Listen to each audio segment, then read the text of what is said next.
Good evening to all. जैसा कि competition के लिए हम लोग कुछ तैयारी करते हैं, इसमें विटामिन एक टॉपिक आता है, इसका विकास पर कुछ क्वेश्चन पूछ देता है। तो कुछ नोट्स है, कुछ ट्रिक्स है, उसको हम लोग याद करते हैं। चलिए थोड़ा सा पहले कुछ हम स्टेटमेंट पर ख्याल करते हैं। स्टेटमेंट क्या है? जैसे विटामिन की खोज 1911 में फंक ने की थी, तो क्वेश्चन पूछ दिया जाता है कि विटामिन की खोज किसने की थी? आंसर हो जाएगा फंक ने। कब की थी? 1911 में। तो ये आप लोग को याद होना चाहिए कि विटामिन की खोज 1911 में फंक ने की थी। विटामिन की खोज 1911 में फंक ने की थी। यह एक कार्बनिक कंपोनेंट है जो शरीर में उपापचय मेटाबॉलिज्म के लिए आवश्यक है। ये कार्बनिक कंपोनेंट है जो शरीर में मेटाबॉलिज्म उपापचय प्रक्रिया में काम आता है। और एक और बात इसमें सबसे ज्यादा इंपॉर्टेंट है कि ये मानव शरीर में खुद से नहीं बनता है। ये खुद से नहीं बनता है, इसको एज ए सप्लीमेंट आपको लेना पड़ेगा, ये खुद से नहीं बन पाएगा। तो ये 3 स्टेटमेंट आपको याद करना है। पहला चीज है कि विटामिन की खोज किसने की थी, दूसरी चीज है कि कब हुई थी, तीसरा बात है कि ये कैसा कंपोनेंट है, और चौथा बात है कि ये मानव शरीर में खुद से नहीं बनता है। हाँ, एक और बात, किस चीज में ये आता है, कैसे प्रयोग होता है, तो उपापचय।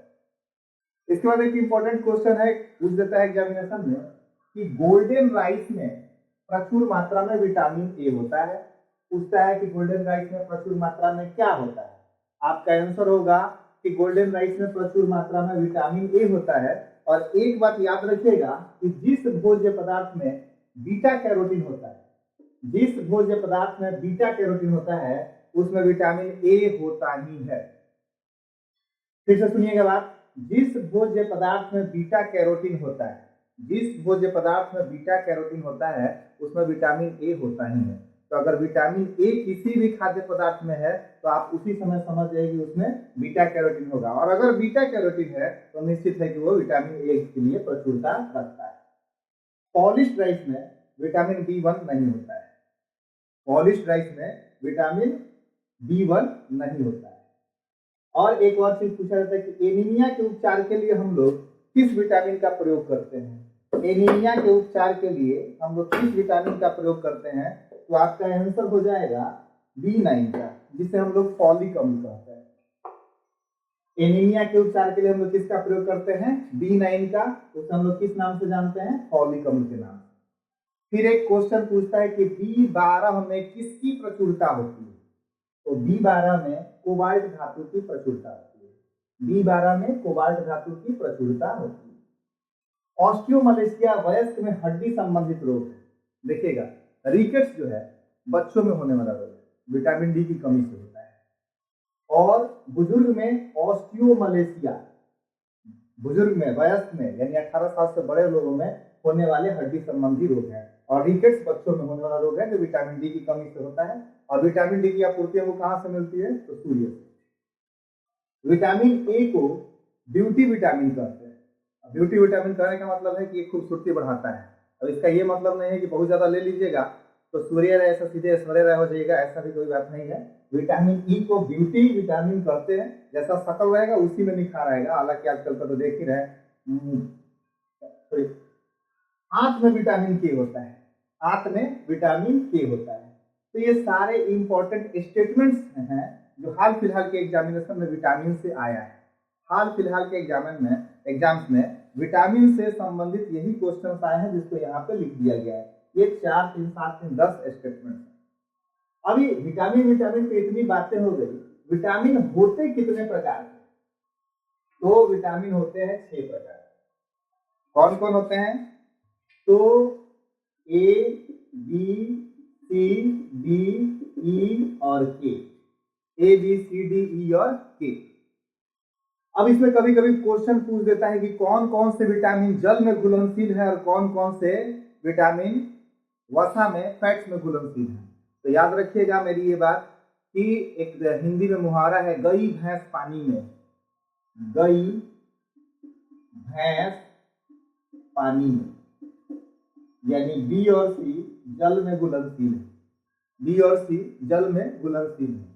और जब बी और सी जल में घुलनशील है तो जो सब बच गया वो क्या है? वसा में घुलनशील है। और जो बच गया उसको भी हम एक वर्ड के रूप में याद कर लेंगे, कीड़ा। के ई डी ए, के ई डी ए। तो कीड़ा जो है वो वसा में घुलनशील है। बी और सी किसमें, जल में घुलनशील है, और कीड़ा जो है किसमें, फैट्स में।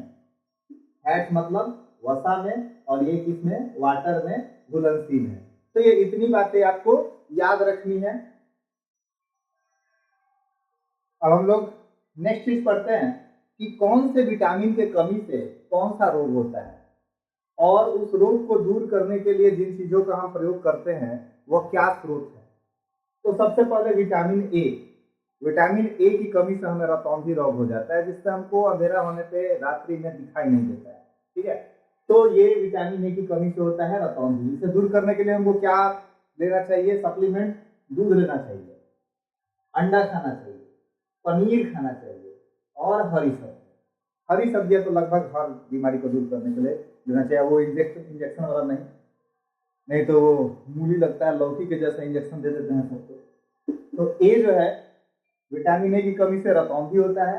इसको दूर करने के लिए दूध पीना चाहिए, ज्यादा नहीं पीना चाहिए, अंडा खाना चाहिए, ज्यादा नहीं खाना चाहिए, पनीर खाना चाहिए, ज्यादा नहीं खाना चाहिए, हरी सब्जियां जितना चाहिए खा सकते हैं। विटामिन बी की कमी से बेरी बेरी रोग होता है, त्वचा का सूखापन, बाल गिरना, मस्तिष्क रोग।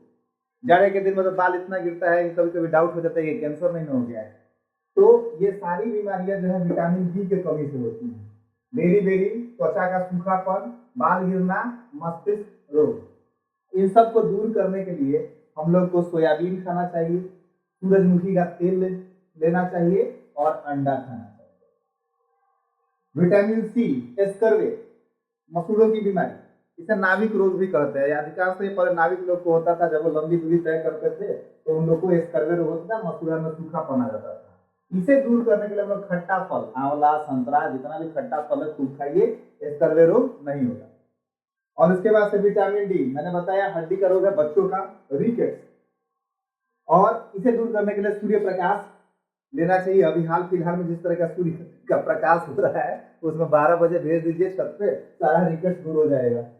विटामिन ई, ये जन्म तंत्र संबंधी रोग होता है, इसमें जन्म तंत्र संबंधी, इसे दूर करने के लिए लोग तेल, अंडा, दूध और अनाज की पर्याप्त मात्रा लेते हैं। अधिक मात्रा नहीं, पर्याप्त मात्रा लेते हैं। किसी में भी पर्याप्त मात्रा ही लिया जाता है, आवश्यकता से ज्यादा लेने पे कोई फायदा नहीं होता।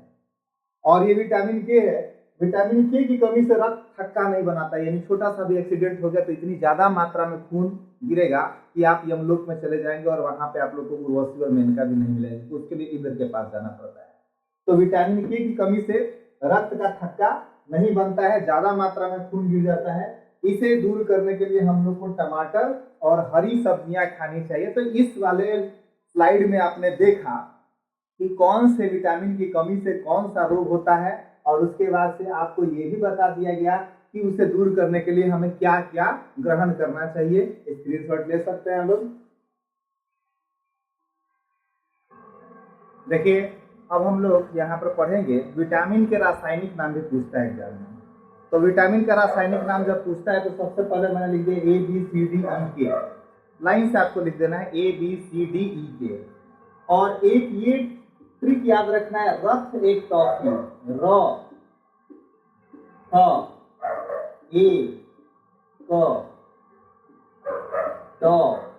टी।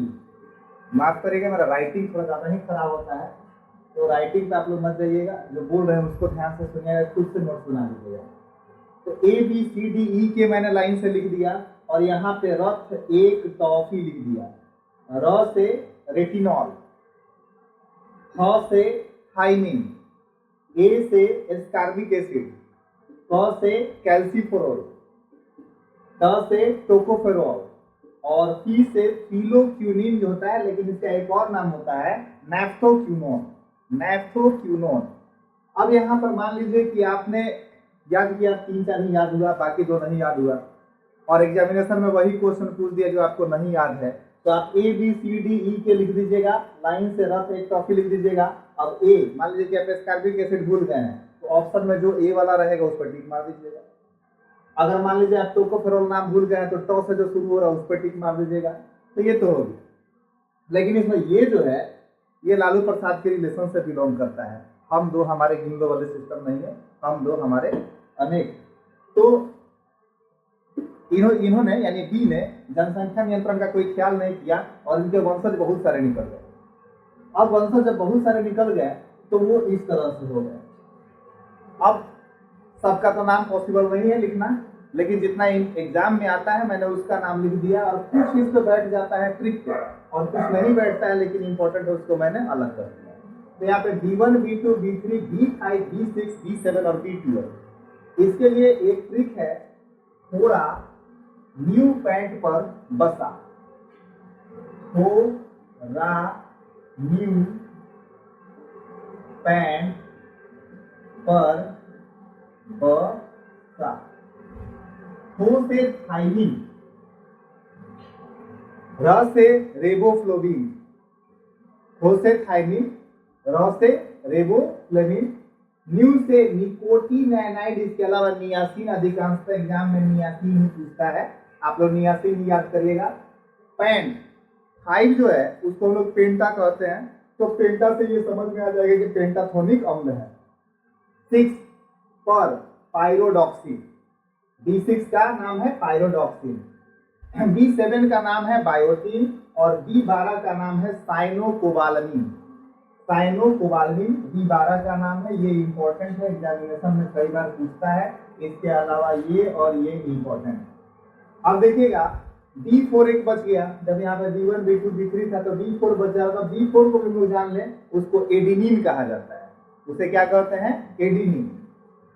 B9 आपके लिए इंपॉर्टेंट है, फॉलिक अम्ल, क्योंकि ये एनीमिया, खून की कमी को दूर करने के लिए इसका हम लोग प्रयोग करते हैं। तो B9 आपको याद होना चाहिए, फॉलिक अम्ल। B10 पाबा, B10 का नाम क्या है? पाबा, रासायनिक नाम। और B11 का सॉलिसिलिक एसिड, B11 का सॉलिसिलिक एसिड। तो इतना चीज अगर आपको याद है तो विटामिन से संबंधित जितना क्वेश्चन आता है एग्जामिनेशन में वो सभी आपको बता दिया गया। अगर इतना आपको याद है तो विटामिन से संबंधित अगर एग्जामिनेशन में कोई क्वेश्चन आता है तो वो आप लोग का नहीं छूटेगा। मेरा कोशिश रहेगा कि ऐसे ही 4-4, 5-5 मिनट के वीडियो में आप लोग को मैक्सिमम चीज में बता दूं, इसे आप लोग स्क्रीनशॉट लें।